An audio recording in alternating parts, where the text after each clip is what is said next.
प्रदोष व्रत हर महीने की त्रयोदशी तिथि पर प्रदोष व्रत रखा जाता है, जो कि एक महीने में 2 बार पड़ता है। एक कृष्ण पक्ष और त्रयोदशी तिथि पर और दूसरा शुक्ल पक्ष की त्रयोदशी तिथि पर। इस प्रकार एक साल में 24 प्रदोष व्रत रखे जाते हैं। प्रदोष व्रत पूर्ण रूप से देवों के देव महादेव को समर्पित होते हैं। प्रदोष व्रत के दिन भोले बाबा की और माँ पार्वती संग पूजा अर्चना की जाती है और विधि पूर्वक व्रत रखा जाता है। लेकिन क्या आप जानते हैं कि प्रदोष व्रत क्यों रखा जाता है और इसके कितने तरह के प्रदोष व्रत यानी कितने प्रकार होते हैं? आइए चलो ये जानते हैं। सबसे पहले जानते हैं प्रदोष व्रत करने से क्या लाभ होता है। प्रदोष व्रत में महादेव की पूजा करने से व्यक्ति को जीवन में सुख, समृद्धि और शांति की प्राप्ति होती है। साथ ही भगवान शिव का आशीर्वाद मिलता है। प्रदोष व्रत कलयुग में अत्यंत मंगलकारी और शिव की कृपा प्रदान करने वाला होता है। धार्मिक मान्यता है कि प्रदोष व्रत करने से व्यक्ति की सभी इच्छाएं पूरी हो जाती हैं। प्रदोष व्रत क्यों रखा जाता है? पौराणिक कथाओं के मुताबिक एक बार चंद्रमा को क्षय रोग था और उन्हें मृत्युतुल्य कष्ट हो रहा था।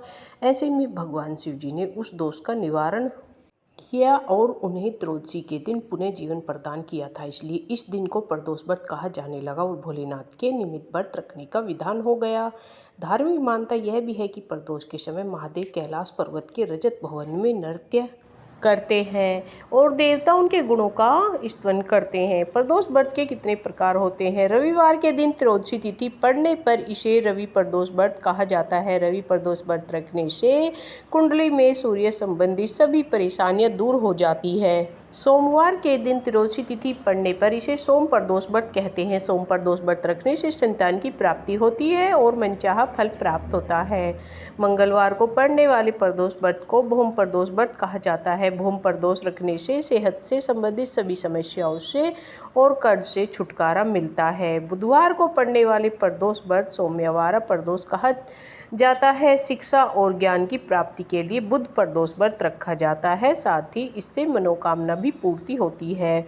गुरुवार के दिन पड़ने वाला प्रदोष व्रत को गुरुवार प्रदोष व्रत कहा जाता है। गुरु प्रदोष व्रत रखने से पितरों का आशीर्वाद प्राप्त होता है और सफलता मिलती है। शुक्रवार के दिन पड़ने वाले प्रदोष व्रत को शुक्र प्रदोष व्रत कहा जाता है। सुख सौभाग्य की प्राप्ति के लिए शुक्र प्रदोष व्रत रखा जाता है। शनिवार के दिन पड़ने वाले प्रदोष व्रत को शनि प्रदोष व्रत कहा जाता है। शनि प्रदोष व्रत रखने से पुत्र की प्राप्ति होती है और नौकरी में पदोन्नति मिलती है।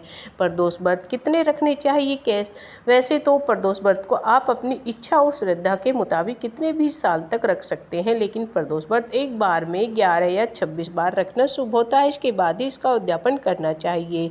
अगर कोई व्यक्ति कई सालों तक प्रदोष व्रत रखता है तो उसे भी एक समय बाद इसका जरूर उद्यापन करना चाहिए। प्रदोष व्रत कौन रख सकता है, इसके बारे में चलिए जानते हैं। प्रदोष व्रत कोई भी व्यक्ति रख सकता है, चाहे महिला हो या पुरुष। प्रदोष व्रत किसी भी महीने के शुक्ल पक्ष की त्रयोदशी तिथि को रखा जाता है। ऐसा माना जाता है कि प्रदोष व्रत को करने से व्यक्ति की सभी मनोकामना पूरी होती है। प्रदोष व्रत किस महीने से शुरू करना चाहिए? शास्त्रों के मुताबिक किसी भी महीने के शुक्ल की त्रयोदशी तिथि से प्रदोष व्रत शुरू किया जा सकता है। हालांकि सावन और कार्तिक महीने की त्रयोदशी से प्रदोष व्रत शुरू करना सबसे शुभ माना जाता है। नेक्स्ट वीडियो में जानेंगे कि प्रदोष व्रत का उद्यापन कैसे करना चाहिए।